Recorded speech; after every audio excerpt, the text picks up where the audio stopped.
Assalamualaikum warahmatullahi wabarakatuh.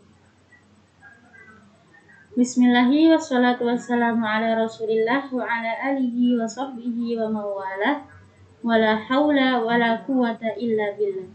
Asyhadu an la ilaha illallah wa asyhadu anna muhammadan abduhu wa rasuluh la nabiyya wa la rasulah ba'da. Sebelumnya, gimana kabar teman-teman semuanya? Insya Allah semuanya baik-baik saja ya. Dan insya Allah semuanya sehat-sehat. Serta semoga semua selalu dalam lindungan Allah Subhanahu wa Ta'ala. Di sini nama ana Zulfi Thaifah Mansurah, biasa dipanggil dengan Us Zulfi atau Ustadzah Zulfi. Dan di sini ana fokus menjadi pembimbing halaqah tahfidz. Oleh karena itu, di video pembelajaran kali ini, ana akan membacakan sekaligus membahas ilmu-ilmu tajwid apa saja yang terdapat dalam surat Al-Balad ayat 1-10. Tetapi sebelum itu, ana mau ingatkan lagi kepada teman-teman semuanya. Ketika kita menghafal Al-Quran ataupun membaca Al-Quran, alangkah baiknya kita tidak melupakan untuk selalu memperhatikan panjang pendek ataupun makhraj ataupun hukum-hukum tajwid. Karena mempelajari hukum tajwid itu hukumnya adalah sunnah muakkadah. Apa itu sunnah muakkadah? Sunnah yang dianjurkan. Dan mengamalkannya yaitu hukumnya fardhu ain. Apa itu fardhu ain?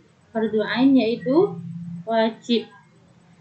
Ketika kita seorang muslim, pasti pembelajaran semula sebelum kita mengenal untuk membaca Al-Quran, pasti kita sudah mempelajari tahsin atau ilmu-ilmu tajwidnya.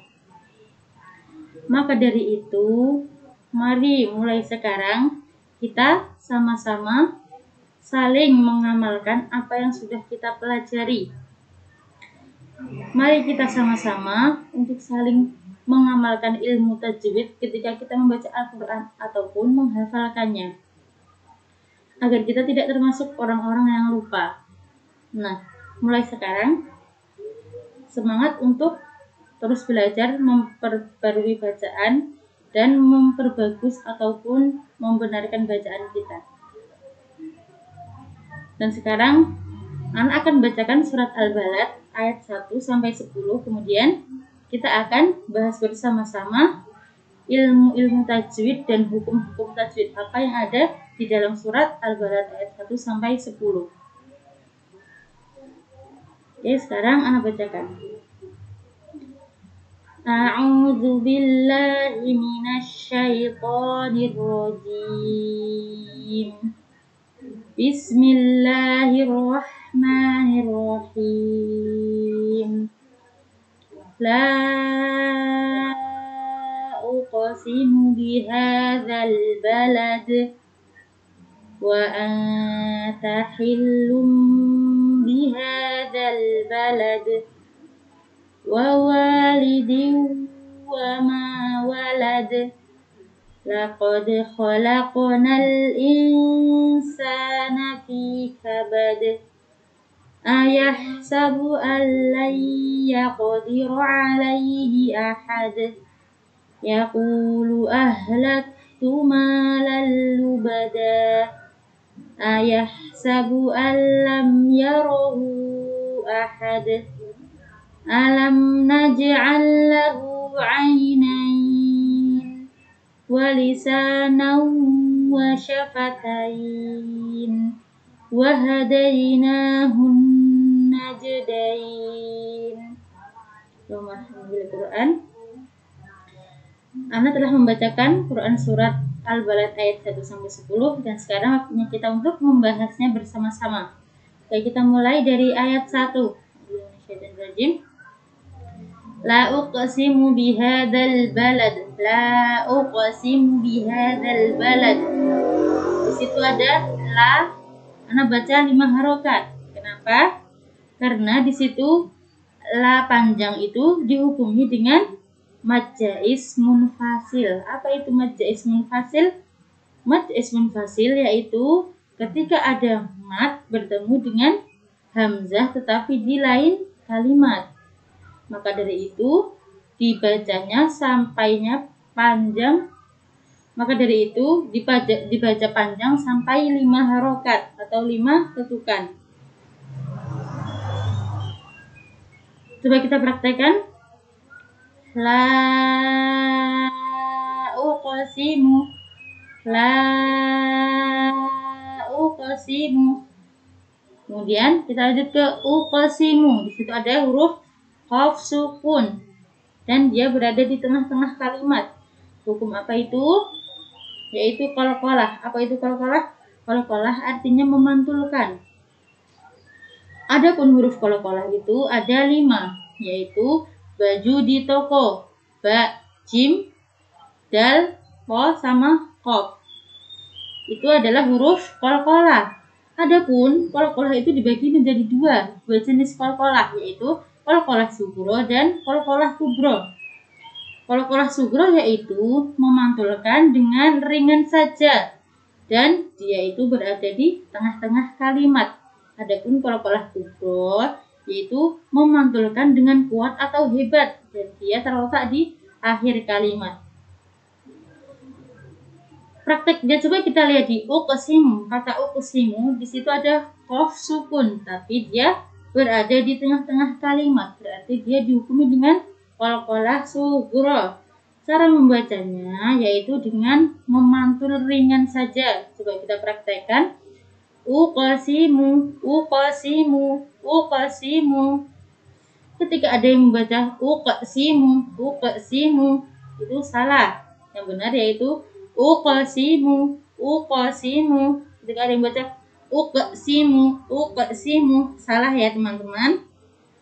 Yang benar tadi memantulnya hanya ringan saja. Uqsimu, uqsimu. Oke, kita lanjut. Bihadzal balad. Di situ ada hadzal balad. Ada alif lam mati.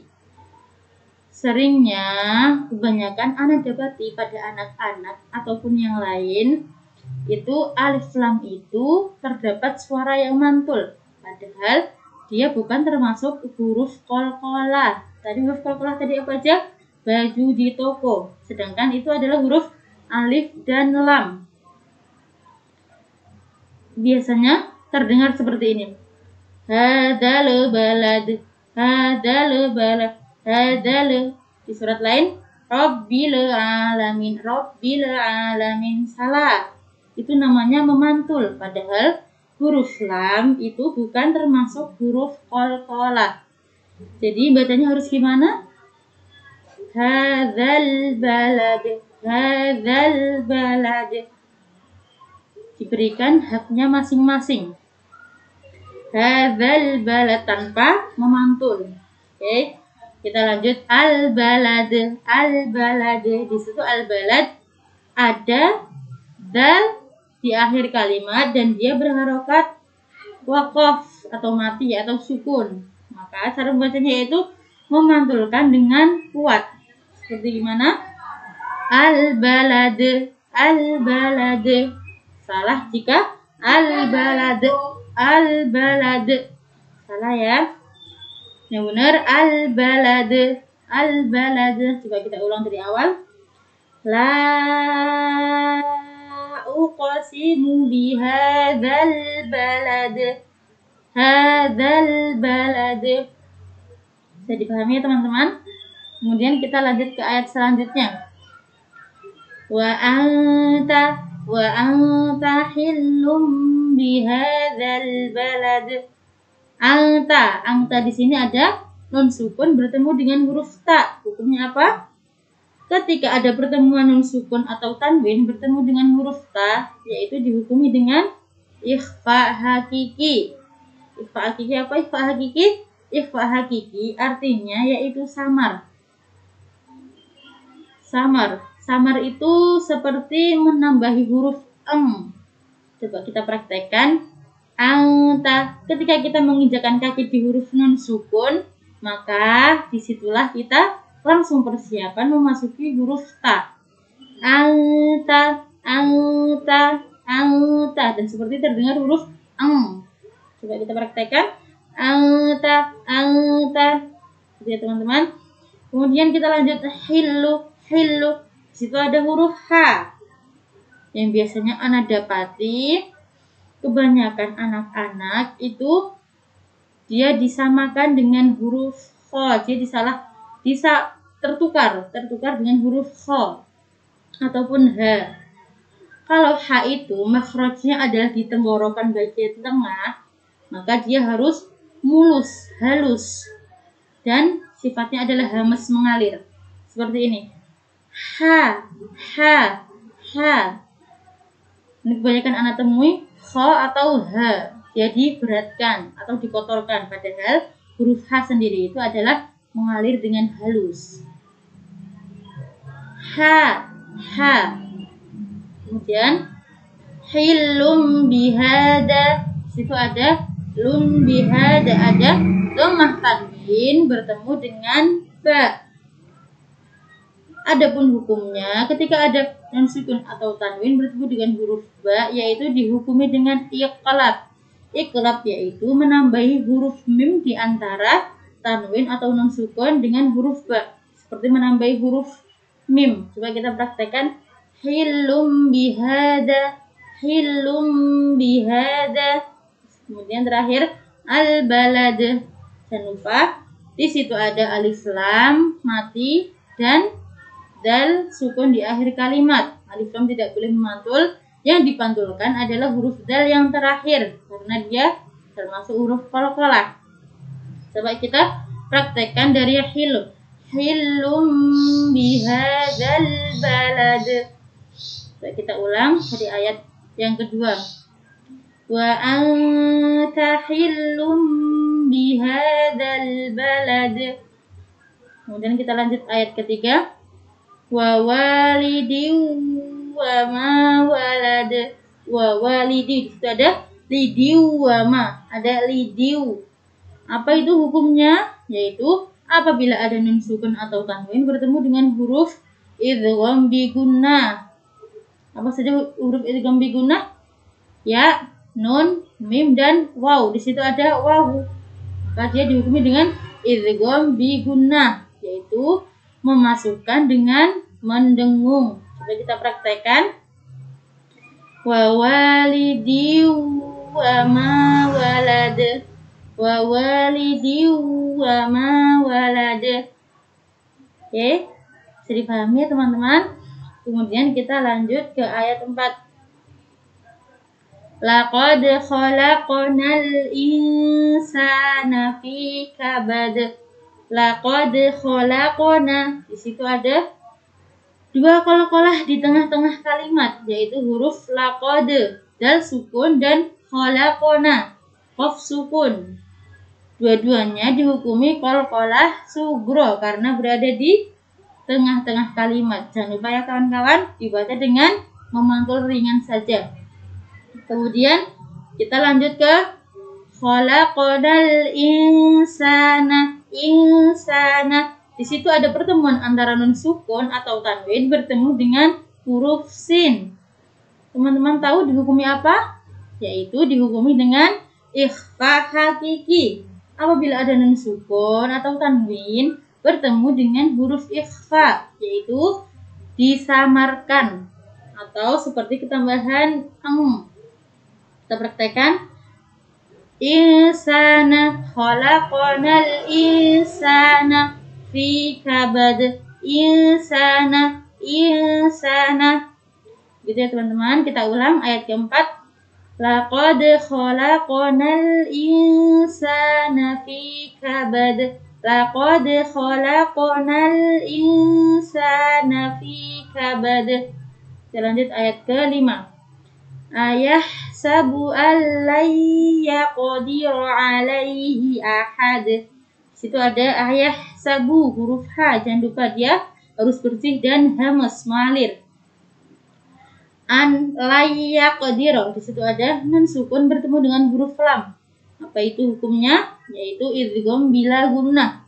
Idgham bila gunnah yaitu lawannya idgham bi gunnah. Apa itu? Memasukkan dengan tidak mendengung. Hurufnya cuma ada dua, lam dan ro. Memasukkan tetapi tidak mendengung. Coba kita praktekkan. Alai, alai, sekedar lewat saja.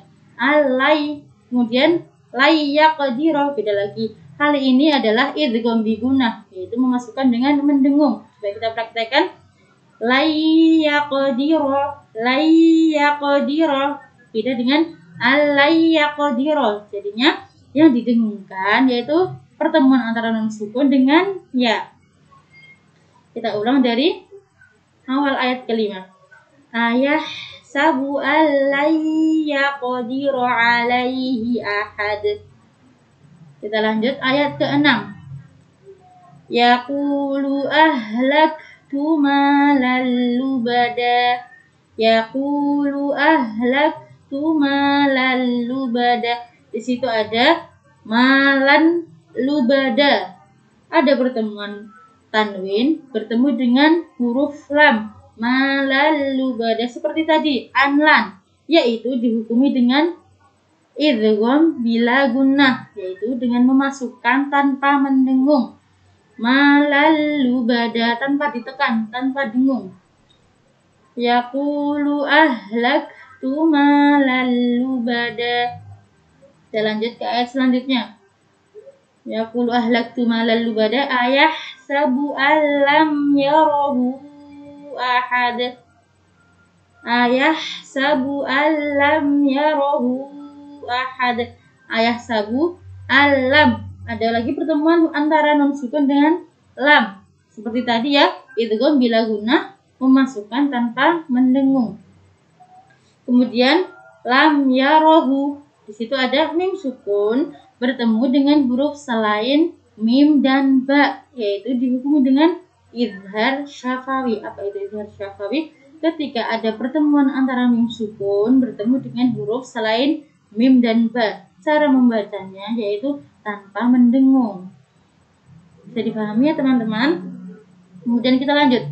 Alam yarahu ahad. Alam yarahu ahad. Di situ kenapa Ana baca panjang selama 5 harokat? Karena di situ ada mat bertemu dengan hamzah tetapi di lain kalimat seperti tadi. Makanya dihukumi dengan panjang 5 harokat atau 5 ketukan. Lam yarahu ahad. Gitu ya teman-teman. Yaqulu ahlaktu malal lubada ayah sabu alam yarahu ahad.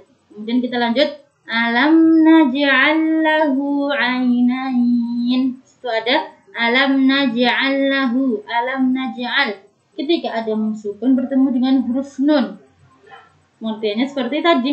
Ketika ada mim sukun bertemu dengan huruf selain mim dan ba, berarti dihukumi dengan izhar syafawi, yaitu cara membacanya yaitu dengan jelas, bukan mendengung. Ya teman-teman.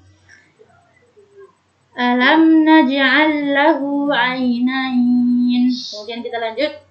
Wa lisanan wa syafatain. Wa lisanan wa syafatain. Di situ ada naw wa syafatain. Ada nun sukun bertemu dengan wa lisanan wa bertemu dengan wa, yaitu dihukumi seperti tadi. Idgham bi gunnah. Cara membacanya harus mendengung. Wa lisanan wa syafatain. Walisanan wa syafatain. Kemudian wahadainahun najdain. Wahadainahun najdain. Di situ ada nun sukun. Apa hukumnya nun sukun? Yaitu dia termasuk huruf gunnah. Apa itu huruf gunnah? Huruf gunnah yaitu harus dibaca ditekan selama 2 ketukan atau 2 harokat, gunnahnya, dengungnya. Kita praktekkan. Wahadainahun najdain. Wahadainahun najdain. Bisa dipahami teman-teman? Itu tadi yang sudah kita bahas bersama-sama.